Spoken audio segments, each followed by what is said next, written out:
Welcome to 360 Tamil. இன்னைக்கு இந்த வீடியோல ஒரு சூப்பரான ஷார்ட் ஃபிலிமோட எக்ஸ்பிளனேஷன் பத்தி தான் பார்க்க போறோம். இந்த ஷார்ட் ஃபிலிமோட பேரு டார்கெட் அப்படின்றது. இது ஒரு எராட்டிக் த்ரில்லர் ஷார்ட் ஃபிலிம்னு சொல்லலாம். கண்டிப்பா இந்த ஷார்ட் ஃபிலிம் உங்க எல்லாருக்குமே பிடிக்கும் நம்புறேன். எக்ஸ்பிளனேஷனுக்குள்ள போறதுக்கு முன்னாடி இந்த வீடியோக்கு ஒரு லைக் போடுங்க. அது மூலியமா இந்த வீடியோ இன்னும் நிறைய பேர்கிட்ட கொண்டு போய் சேர்க்கப்படும். மேற்கொண்டு டைம் வேஸ்ட் பண்ணாம நம்ம நேரடியா எக்ஸ்பிளனேஷனுக்குள்ள போயிடலாம். படத்தோட ஸ்டார்டிங் சீனே ராஜ்னு ஒருத்தரை காட்டுறாங்க. இவர் இந்த படத்துல முக்கியமான கேரக்டரா இருப்பாரு. காசு கொடுத்தா கொலை பண்றது தான் இவரோட வேலையா இருக்கும். இவர் பைக்ல வந்துட்டு இருக்கும் போது மல்லிகான்னு ஒருத்தங்க கிட்ட இருந்து போன் கால் வருது. மல்லிகா இவரோட பாஸ் போல. உனக்கு வேற ஒரு வேலை இருக்குன்ற மாதிரி மல்லிகா சொல்றாங்க. ஆனா இவர் இருக்கார்ல, இதுக்கப்புறம் இந்த வேலை எல்லாம் பண்ண வேணான்னு இருக்கேன். லாஸ்ட் டார்கெட்டே மிஸ் ஆயிருச்சு. ஒரு அப்பாவி பொண்ணு இறந்து போயிட்டா. அதனால இதுக்கப்புறம் என்னால இந்த விஷயத்த பண்ண முடியாதுன்ற மாதிரி சொல்லிட்டாரு. ஆனா மல்லிகா இருக்காங்கல்ல, லாஸ்ட் டைம் டார்கெட் மிஸ் ஆகி நீ ஜெயிலுக்கு போயிட்ட. உன்னை வெளியே எடுக்கிறதுக்கு நான் நிறைய காசு செலவு பண்ணிருக்கேன். கடைசியா ஒரு டீல் வந்திருக்கு. பெரிய அமௌண்ட் தரதா சொல்றாங்க. இதை மட்டும் பண்ணுன்ற மாதிரி மல்லிகா சொல்றாங்க. இவருமே சரின்ற மாதிரிலாம் ஏத்துக்கிறாரு. அப்படியே கட் பண்ணி ஒரு வீட்டை நமக்கு காட்டுறாங்க. இந்த வீட்டுல ஒரு ஹஸ்பண்ட் அண்ட் ஒய்ஃப் தான் இருக்காங்க. ஹஸ்பண்ட் பேரு தேவ், ஒய்ஃபோட பேரு மீரா அப்படின்றது. இப்ப தேவ நமக்கு காட்டுறாங்க. எதையோ நினைச்சு கொஞ்சம் அப்செட்டா இருக்காரு போல. இப்ப பயங்கரமா இவர் சரக்கெல்லாம் அடிச்சிட்டு இருக்காரு. ஒய்ஃப் இருக்காங்கல்ல, ஹஸ்பண்ட் கூட ரொமான்ஸ் பண்ணணும்னு நினைக்கிறாங்க. இப்ப பக்காவா மேக்கப்லாம் பண்ணி ரெடி ஆகுறாங்க. ஹஸ்பண்ட் வெளியே உட்காந்து இருக்காருல, ஹஸ்பண்ட பார்த்து பேசுறதுக்காக இவங்களும் வெளியே வராங்க. ஆனா ஹஸ்பண்ட் செம்ம போதையில இருக்காருன்னு தெரியுது. இதனால இவங்களுமே டென்ஷன் ஆயிடுறாங்க. இவங்க சரக்கு பாட்டில் எடுத்து கொஞ்சம் சரக்கெல்லாம் அடிச்சிட்டு இருக்காங்க. அதே மாதிரி சரக்கு அவர் மேல ஊத்தி அவர் எழுப்பி விடுறாங்க. எதனால இப்படி இருக்கீங்க, நம்ம முன்ன மாதிரி சந்தோஷமா இருக்கலாம் அப்படின்ற மாதிரிலாம் சொல்றாங்க. ஆனா அவர் எதுவுமே பேசாம அமைதியா இருக்காரு. இவங்க இருக்காங்கல்ல, கொஞ்சம் கொஞ்சமா அவர் கூட ரொமான்ஸ் எல்லாம் பண்ண ட்ரை பண்றாங்க. ஒரு ஸ்டேஜ்ல அவரும் பதிலுக்கு ரொமான்ஸ் பண்ண ஆரம்பிக்கிறாரு. இவங்களை கிஸ் பண்ற மாதிரிலாம் நெருங்கி வராரு. மீராவும் சந்தோஷப்படுறாங்க. அப்படி பக்கத்துல வந்தவர் மயக்கம் போட்ட மாதிரி விழ ஆரம்பிக்கிறாரு. செம்ம போதையில இருக்காருன்னு இவங்களுக்கு புரிஞ்சிருது. இவரை படுக்க வச்சிடலான்ற மாதிரி இவங்களும் பெட்டுக்கு கூட்டு வந்து படுக்க வச்சிடுறாங்க. ஆனா ஹஸ்பண்ட் தொடர்ச்சியா இப்படி பண்றது இவங்களுக்கு பிடிக்க மாட்டேங்குது. இவங்களுமே புலம்பிக்கிட்டே படுக்க ஆரம்பிக்கிறாங்க. இவங்க படுத்ததுக்கு அப்புறம் தான் தூங்கிட்டு இருக்க ஹஸ்பண்ட் கண் முடிக்கிறாரு. இவ்வளவு நேரம் தூங்காம தான் படுத்திருக்காரு போல. இப்ப ஒய்ஃபை முறைச்சு பாக்குறாரு. ஒய்ஃபுக்கும் இவருக்கும் ஏதோ பிரச்சனை போயிட்டு இருக்க போல. என்ன பிரச்சனை அப்படின்றது நமக்கு சரியா தெரியல. இப்ப ராஜ் நமக்கு காட்டுறாங்க. ராஜ் தூங்கிட்டு இருக்கும் போது மல்லிகா கிட்ட இருந்து போன் கால் வருது. டார்கெட்டோட அட்ரஸ தந்துடுறாங்க.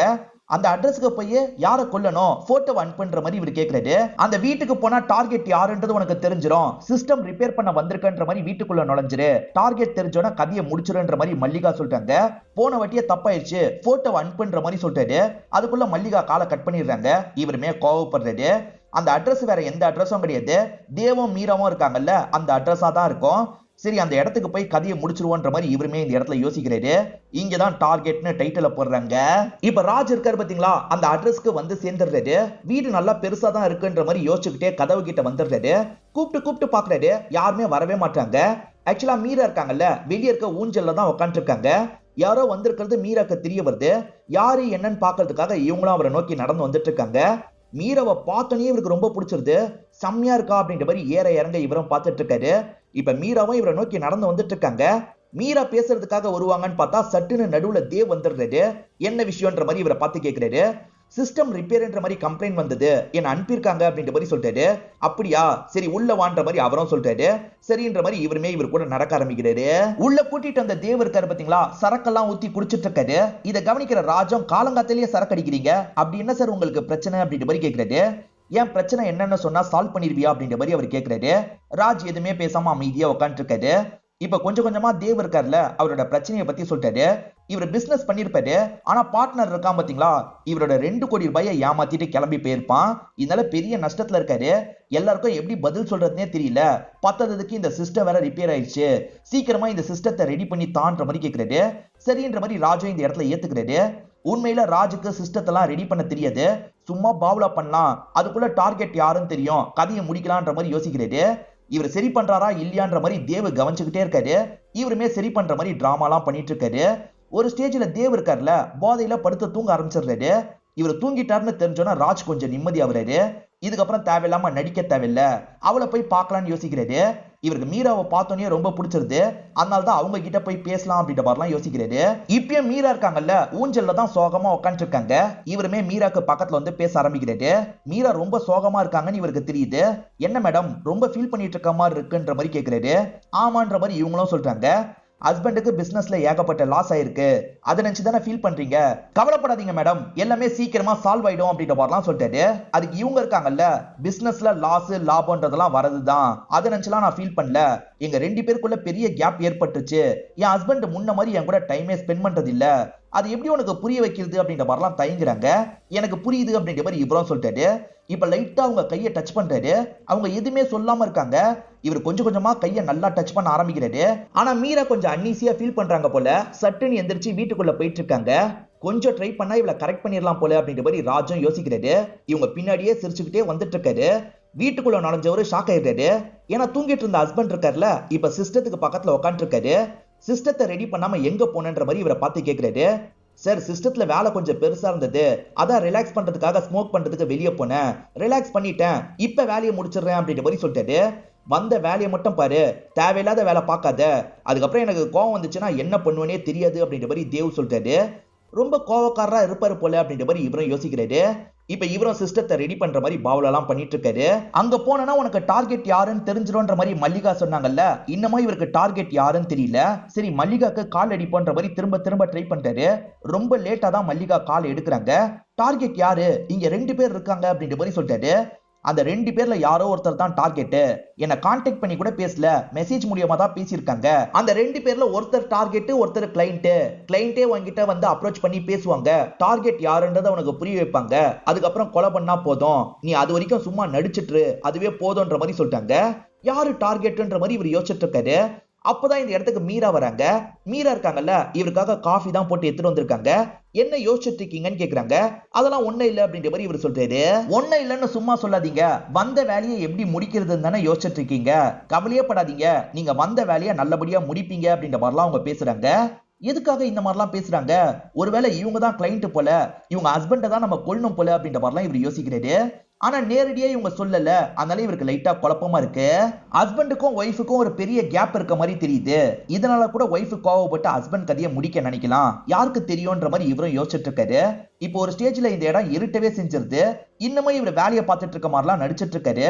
இதுக்கப்புறம் என்னால நடிக்க முடியாது, பேசாம நான் கிளம்ப போறேன்ற மாதிரி இவருக்குள்ள யோசிக்கிறாரு. சரி கிளம்பலான்ற மாதிரி இவர் நடக்க ஆரம்பிக்கிறாரு. அப்பன்னு பார்த்து தேவ் இவரை கூப்பிடுறாரு. என்ன வேலையை முடிச்சிட்டியான்னு கேட்கிறாரு. இல்ல சார், வேலையை இன்னும் முடிக்கல, நான் நாளைக்கு காலையில வந்து வேலையை முடிக்கிறேன் அப்படின்ற மாதிரி சொல்லிட்டாரு. எது, நாளைக்கு காலையில வரப்போறியா, காலையில இருந்து நீ அப்ப என்னதான் பண்ணிட்டு இருந்த, எனக்கு தெரியாது, நீ வேலையை முடிச்சுட்டு தான் போனோன்ற மாதிரி சொல்லிட்டாரு. ராஜுக்கும் எப்படி சமாளிக்கிறதுன்னு தெரிய மாட்டேங்குது. சார், வேலை கொஞ்சம் பெருசா இருக்கு, நான் நாளைக்கு வரனே அப்படின்ற மாதிரிலாம் கேட்டுட்டு இருக்காரு. அதுக்குள்ள இந்த இடத்துக்கு மீரா வந்துடுறாங்க. ஃபுட் ரெடி ஆயிடுச்சு, நீங்க சாப்பிட்டு வேலையை பாருங்கன்ற மாதிரிலாம் சொல்றாங்க. தேவ் இருக்கார்ல, முதல்ல சாப்பிட்டு அதுக்கப்புறம் வேலையை முடிச்சுட்டு தான் இங்க இருந்து போனன்ற மாதிரி சொல்லிட்டாரு. இப்ப அவரு ரூம்குள்ள கிளம்பி போயிடுறாரு. மீரா மட்டும் தான் இந்த இடத்துல நின்னுட்டு இருக்காங்க. மீராக்கு லைட்டா இவரை பிடிக்க ஆரம்பிச்சிருச்சு போல. என் ஹஸ்பண்ட் எப்பவுமே அப்படிதான், அவர் பேசினதை நினைச்சு ஃபீல் பண்ணாது அப்படின்ற மாதிரிலாம் மேல கைய வச்சு பேசுறாங்க. பரவாயில்ல மேடம், நான் தப்பா எடுத்துக்கல அப்படின்ற மாதிரி இவர் சொல்லிட்டாரு. சரி சாப்பிட வான்ற மாதிரி இவங்களும் நடக்க ஆரம்பிக்கிறாங்க. இப்ப சாப்பிட்டு முடிச்ச ஹஸ்பண்டும் இவரும் வெளியே உட்காந்துட்டு இருக்காங்க. அப்ப ஒய்ஃப் இருக்காங்கல்ல, பொறுமையா வெளியே வராங்க. ஹஸ்பண்ட் போதையில நல்லா தூங்கிட்டு இருக்காரு. இப்ப ஒய்ஃப் இருக்காங்கல்ல, ராஜுக்கு பக்கத்துல வந்து இவரோட கையை பிடிச்சி பேசிட்டு இருக்காங்க. உள்ள வான்ற மாதிரி கையை பிடிச்சி இழுக்கலாம் செய்யறாங்க. உங்க ஹஸ்பண்ட் முடிச்சிட போறாரு, வேணான்ற மாதிரிலாம் இவர் சொல்லிட்டாரு. அதெல்லாம் அவர் செம்ம போதையில இருக்காரு, முடிக்க மாட்டாரு, உள்ள வான்ற மாதிரி சொல்லிட்டாங்க. சரின்ற மாதிரி ராஜுமே இவங்க கூட பெட்ரூம்க்கு வந்துடுறான். என்ன பண்ண போறீங்க அப்படின்ற மாதிரிலாம் கேட்டுட்டு இருக்கான். தெரியாத மாதிரி நடிக்காது அப்படின்ற மாதிரி இவங்களும் ரொமான்ஸ் எல்லாம் பண்ண ஆரம்பிக்கிறாங்க. இப்ப இவரும் பதிலுக்கு ரொமான்ஸ் எல்லாம் பண்ணிட்டு இருக்காரு. 2 பேர் ஒன்னா இருக்க மாதிரி சவுண்ட் கேக்குது. இந்த சவுண்ட் கேட்டு தேவ் முழிச்சிடுறாரு. நம்ம ஒய்ஃப் நம்ம கண் முன்னாடியே சீட் பண்றாளா அப்படின்ற மாதிரி கோவப்படுறாரு. 2 பேர் ரூம்குள்ள ஒன்னா இருக்காங்கல்ல, கதவை திறந்து வச்சுட்டு தான் ஒன்னா இருப்பாங்க. இவர் சட்டுன்னு உள்ள வந்து கண்ணை காட்டுறாரு. இது எல்லாம் ராஜுக்கு வந்த கனவா இருக்கும். கனவுல இருந்து முழிச்சாலும் இவர் கண்ணை காட்டுற மாதிரி தான் இருக்கு. தூக்கத்துல இருக்கும் போது கூட மீரா மீரான்னு முணுமுணுத்துக்கிட்டே இருந்த, என் ஒய்ஃபோட பேரை நீ எதுக்காக முணுமுணுத்துட்டு இருக்க, உண்மையை சொல்லு அப்படின்ற மாதிரி கேட்கிறாரு. சரி அதெல்லாம் ஒண்ணும் இல்ல, நான் மீரான்லாம் சொல்லு அப்படின்ற மாதிரி இவர் சமாளிக்க பாக்குறாரு. நீ மீரான்னு சொன்னது எனக்கு தெளிவா கேட்டது, எதுக்காக என்னோட ஒய்ஃப் பேரை சொன்ன சொல்லுன்ற மாதிரிலாம் கோவமா கேட்கிறாரு. நீ முதல்ல வெளியே வான்ற மாதிரி வீட்டை விட்டு இவரை வெளியே கொண்டு வந்துடுறாரு. ராஜும் சத்தியமா நான் எதுவுமே பண்ணல சார், என்னை விட்டுருங்கன்ற மாதிரிலாம் கெஞ்சி கேட்டுட்டு இருக்கான். இப்பதான் ஹஸ்பண்ட் சில விஷயங்களை சொல்ல ஆரம்பிக்கிறாரு. என் ஒய்ஃபை கொல்றதுக்காக தான் உன்னை இந்த இடத்துக்கு வர வச்சேன், நீ என்னடானா என்னோட ஒய்ஃபைய லவ் பண்ண ஆரம்பிச்சிட்டல அப்படின்ற மாதிரி கேட்கிறாரு. ஏற்பட்டிருக்க பிசினஸ் லாஸ் எல்லாம் பத்தாதுன்னு என்னோட ஒய்ஃப் வேற என்ன சீட் பண்றா, அதனால தான் உன்னை வரவே வச்சேன்னு சொல்லிட்டாரு. சோ இவர் தான் கிளைண்ட்ன்றது இப்பதான் ராஜுக்கு தெரிய வருது. இப்ப இந்த கிளைண்ட் இருக்காரு பாத்தீங்களா, ஒரு விஷ பாட்டில தராரு. எப்படியாவது இந்த விஷத்தை கலந்து அவளை சாவடிச்சிரு, சாவடிச்சதுக்கு அப்புறம் பாடியை சேர்ந்து டிஸ்போஸ் பண்ணலாம், ஆளுங்களை எப்படி சமாளிக்கணும்னு எனக்கு தெரியும், நீ போய் கதையை முடின்ற மாதிரி சொல்லிட்டாரு. சரி சார் நான் பாத்துக்கிறேன்ற மாதிரி ராஜுமே இந்த இடத்துல ஏத்துக்கிறாரு. இப்ப ராஜ் இருக்காரு பாத்தீங்களா, 2 கிளாஸ்ல ட்ரிங்க் எல்லாம் ஊத்துறாரு. அதுல ஒரு ட்ரிங்க்ல மட்டும் இந்த விஷத்தை கலந்துடுறாரு. இதை மட்டும் சாமர்த்தியமா அவங்களை குடிக்க வச்சிடணும் அப்படின்ற மாதிரிலாம் யோசிக்கிறாரு. இப்ப அவங்க ரூம்ல தனியா இருக்கும் போது இவரும் அந்த இடத்துக்கு வந்துடுறாரு. என் ஹஸ்பண்ட் எங்கன்னு கேக்குறாங்க. அவரு நல்லா தூங்கிட்டு இருக்காரு. நீங்க இந்தாங்க ட்ரிங்க் குடிங்கன்ற மாதிரி நீட்டுறாரு. அவங்க இருக்காங்கல்ல, ட்ரிங்க் ரெண்டுத்தையும் வாங்கி ஒரு இடத்துல வச்சிடுறாங்க. இப்ப இவருக்கு பக்கத்துல பேசுறதுக்காக வந்துடுறாங்க. ஹஸ்பண்டுக்கும் இவங்களுக்கும் நடுவுல என்ன நடக்குது அப்படின்றத இவர்கிட்ட புரிய வச்சிட்டு இருக்காங்க. எப்ப பாரு என்ன சந்தேகப்பட்டுக்கிட்டே இருக்காரு. இந்த மனுஷன் கூட என்னால நிம்மதியா வாழ முடியாது, எனக்கு உன்னை ரொம்ப பிடிச்சிருக்கு, நம்ம 2 பேர் சேர்ந்து வாழலாமா அப்படின்ற மாதிரிலாம் கேக்குறாங்க. இவருக்கு என்ன சொல்றதுன்னு தெரிய மாட்டேங்குது. இப்ப அவங்க இருக்காங்கல்ல, சரி நம்ம ட்ரிங்க் பண்ணுவோன்ற மாதிரி அந்த 2 கிளாஸையும் எடுக்கிறாங்க. இப்ப 2 கிளாஸையும் ஒரே கிளாஸா மாத்திடுறாங்க. எதுக்காக தனித்தனி கிளாஸ்ல குடிக்கணும், ஒரே கிளாஸ்ல நம்ம ஷேர் பண்ணி குடிக்கலாம்ன்ற மாதிரி சொல்றாங்க. இப்ப பக்கத்துல வந்து உட்கார்ந்தவங்க இந்த குடின்ற மாதிரி தராங்க. விஷம் கலந்துருக்குல்ல, அதனால இவருமே பயங்கரமா யோசிச்சுட்டு இருக்காரு. சரி நான் முதல்ல குடிக்கிறேன்ற மாதிரி இவங்களும் வாங்கி குடிக்கிறதுக்காக போறாங்க. ஆனா சட்டுன்னு இவர் தடுத்துடுறாரு. எதனால தடுத்தன்னு கேக்குறாங்க. ஏன்னா இதுக்குள்ள விஷம் இருக்குன்ற மாதிரி சொல்றாரு. எது விஷமான்ற மாதிரி இவங்க பயங்கரமா ஷாக் ஆகுறாங்க. ஆமா மேடம், நான் கொலை பண்றதா தான் வேலையா பண்ணிட்டு இருக்கேன், உங்க ஹஸ்பண்ட் தான் உங்களை கொல்லணுன்றதுக்காக என்ன வர வச்சிருக்காரு அப்படின்ற மாதிரி சொல்றாரு. நினைச்சேன் அந்த மனுஷன் என் மேல கோவமாவே இருந்தாரு, என்ன கொல்லவே முடிவு பண்ணிட்டாரா, அவர் உனக்கு எவ்வளவு அமௌண்ட் தரேன்னு சொன்னாருன்னு எனக்கு தெரியாது, அதை விட நான் டபுளா தரேன், அவரோட கதையை நீ முடிக்கணும் அப்படின்ற மாதிரி சொல்றாங்க. சரின்ற மாதிரி இவரும் ஏத்துக்கிட்டு கதவை திறந்து வெளியே வந்துடுறாரு. வெளியே வந்தவர் என்ன பண்றது அப்படின்ற மாதிரிலாம் யோசிக்கிறாரு. டபுளா தரதா இவங்க சொல்றாங்க. இத பத்தி அவர்கிட்ட சொல்லுவோம், அவர் இன்னும் கூட பேமெண்ட் அதிகமா தர வாய்ப்பு இருக்கு, இந்த ஒரே ப்ராஜெக்ட்ல நம்ம லைஃப்ல செட்டில் ஆயிடுவோம் அப்படின்ற மாதிரிலாம் யோசிக்கிறாரு. ஹஸ்பண்ட் வெளியே தான் ஊஞ்சல்ல உட்காந்துட்டு இருக்காரு. இவர் பக்கத்துல வந்து நின்னோட வேலை முடிஞ்சிருச்சா அப்படின்ற மாதிரி கேக்குறாரு. இல்ல சார், உங்க ஒய்ஃபுக்கு நீங்க கொல்ல ட்ரை பண்றது தெரிஞ்சிருச்சு, நீங்க ஒரு பேமெண்ட்டை சொன்னீங்கல்ல, அதை விட டபுளா தரதா சொல்லியிருக்காங்க, அதனால தான் உங்க கதையை முடிக்கலாமான்னு யோசிக்கிறேன் அப்படின்ற மாதிரி கொஞ்சம் வித்தியாசமா பேசிட்டு இருக்காரு. இதை கேட்கிற தேவ் இருக்கார்ல, சடனா பயங்கரமா சிரிக்க ஆரம்பிச்சிடுறாரு. எது டபுள் பேமெண்ட் தருவாளா, ஏண்டா காசு எல்லாமே என் கண்ட்ரோல்ல இருக்கு, அவ சொன்னதை நீ எப்படா நம்புன அப்படின்ற மாதிரிலாம் கேட்டுட்டு இருக்காரு. இது காசு இந்த ஆள் கண்ட்ரோல்ல தான் இருக்கான்ற மாதிரி ஹீரோவும் ஒரு பார்வை பாக்குறாரு. இப்ப ஹஸ்பண்ட் இருக்காருல, உள்ள வர வச்சு சோஃபால உட்காந்துடுறாரு. 2 பேருமே வந்து உட்காருங்கன்ற மாதிரி சொல்லிட்டாரு. 2 பேருமே தயங்கிக்கிட்டே இந்த இடத்துக்கு வந்து உட்கார ஆரம்பிக்கிறாங்க. நீ என்ன கொல்ல ட்ரை பண்றேன்னு எனக்கு தெரியும், இப்பதான் கன்ஃபார்ம் ஆச்சு அப்படின்ற மாதிரி ஹஸ்பண்ட் ஒய்ஃபை பார்த்து சொல்றாரு. இப்ப தேவ் இருக்காருல, எனக்கு என்னோட ஒய்ஃபை கொலை பண்ணும், என்னோட ஒய்ஃப்க்கு என்ன கொலை பண்ணும், நீ காசு தந்தா 2 பேர்ல யாரனாலும் கொலை பண்ண ரெடியா இருக்க, நம்ம 3 பேருமே சேர்ந்த மாதிரி ஒரு கேம் விளையாண்டா என்னன்ற மாதிரி கேக்குறாரு. ரஷ்யன் ரோலட்னு ஒரு கேம் இருக்கு, அந்த கேம் விளையாடலான்ற மாதிரி சொல்றாரு. 7 புல்லட் போடுற இடத்துல ஒரே ஒரு புல்லட்டை மட்டும் போட்டுறாரு. இப்ப அதை சுத்தி விட்டுறாரு. மாத்தி மாத்தி நம்ம ஷூட் பண்ணிக்க போறோம்ன்ற மாதிரி சொல்றாரு. முதல்ல நானே ஆரம்பிச்சு வைக்கிறேன்ற மாதிரி தேவ் இருக்காரு பாத்தீங்களா, கன்னை தலையில வச்சு ட்ரிக்கரை பிரஸ் பண்றாரு. ஆனா புல்லட் வெளியே வரல. ஒய்ஃபை இதை ஷாக்கிங்கா பாத்துட்டு இருக்காங்க. ரெண்டாவது நீ தான் பண்ணுன்ற மாதிரி ஒய்ஃபுக்கு பக்கத்துல கன்னை வைக்கிறாரு. அவங்க பண்ண மாட்டேன்ற மாதிரிலாம் சொல்றாங்க. பண்ணி தான் ஆகணும்னு மிரட்டுறாரு. ஒய்ஃபை வேற வழி இல்லாம பண்ணிடுறாங்க. இப்பயும் புல்லட் வரல. இப்ப ஹஸ்பண்ட் இருக்காரு பாத்தீங்களா, இப்ப நீ பண்ணுன்ற மாதிரி ஹீரோ கிட்ட தராரு. நான்லாம் பண்ண மாட்டேன்னு ஹீரோ சொல்லிட்டாரு. பண்ணி தான் ஆகணும்ன்ற மாதிரி ஹஸ்பண்ட் மிரட்டுறாரு. இதனால ஹீரோவும் பயந்து இந்த இடத்துல ஷூட் பண்றாரு. இப்பயும் புல்லட் வரல. இப்ப என்னோட டர்ன் அப்படின்ற மாதிரி ஹஸ்பண்ட் இருக்காருல, கன்னை வாங்கி ஷூட் பண்றாரு. பயந்துகிட்டே தான் ஷூட் பண்றாரு. ஆனா நல்ல வேலையா இந்த வாட்டியும் புல்லட் வரல. ஹஸ்பண்ட் ரொம்ப சந்தோஷப்படுறாரு. இப்ப வெறும் 3 ட்ரை மட்டும் தான் இருக்கு. ஒய்ஃப் ரொம்ப பயப்படுறாங்க. என்னால பண்ண முடியாதுன்னு சொல்றாங்க. பண்ணி தான் ஆகணும்ன்ற மாதிரி ஹஸ்பண்ட் மிரட்டிட்டு இருக்காரு. ஒய்ஃப் அளவே ஆரம்பிச்சிடுறாங்க. இப்ப பொறுமையா கன்னை கொண்டு வராங்க. பயந்துகிட்டே ஷூட் பண்றாங்க. பார்த்தா இந்த வாட்டியும் புல்லட் வரல. இப்ப அடுத்ததான் ராஜ் தான் ஷூட் பண்ணோம். புல்லட் வரதுக்கு தானே அதிக வாய்ப்பு இருக்கு. அதனால ராஜ் ரொம்ப பயப்படுறாரு. இந்த ஹஸ்பண்டா மிரட்டி ஷூட் பண்ணுன்ற மாதிரி சொல்லிட்டாரு. ராஜும் பொறுமையா தலைக்கிட்ட கன்னை கொண்டு வந்துடுறாரு. ஷூட் பண்ற மாதிரிலாம் பண்ணிட்டு இருக்காரு. ஆனா ஷூட் பண்ணாம சட்டுன்னு எந்திரிச்சு நிக்கிறாரு. இப்ப ஹஸ்பண்ட் தேவ பார்த்து எய்ம் பண்ணிட்டு இருக்காரு. என்கிட்டயே கேம் விளையாடிட்டு இருக்கியா, சாவுன்ற மாதிரி ஷூட் பண்றாரு. பார்த்தா புல்லட் வரல. சரி இன்னொன்னு ஷூட் பண்ணுவோன்னு ஷூட் பண்றாரு. அப்பயும் புல்லட் வரல. இப்பதான் தேவ் இருக்கார்ல, நான் அதுல புல்லட்டே போடலன்ற விஷயத்த சொல்லிட்டாரு. இப்ப தேவம் இவரோட கழுத்தை பிடிச்சு லாக் பண்ணிட்டாரு. ராஜால சுத்தமா தப்பிக்க முடியல. தேவ் பயங்கரமா நெரிச்சிட்டு இருக்காரு. இதுக்கு முன்னாடி தப்பா ஒரு பொண்ணை சாவடிச்சல, அப்படி சாவடிக்கப்பட்டது என்னோட தங்கச்சிடா, அதுக்காக தான் உன்னை பேசி கஷ்டப்பட்டு வர வச்சேன், உன் கதையை முடிக்கணுன்றதுக்காக தான் வர வச்சேன்னு சொல்லிட்டாரு. இப்ப கழுத்தை நெரிச்சு இவரோட கதையை முடிச்சிடுறாரு. இவர் ஸ்டார்டிங் சோகமா இருந்த மாதிரி காமிச்சாங்கல்ல, அதுக்கு இதுதான் காரணமா இருக்கும். ஆக்சுவலா ஒய்ஃபை இவருக்கு சப்போர்ட் பண்ணணும்னு நினைச்சிருப்பாங்க. இவங்க 2 பேருமே பிளான் போட்டு தான் ராஜை இந்த இடத்துக்கு வர வச்சிருப்பாங்க.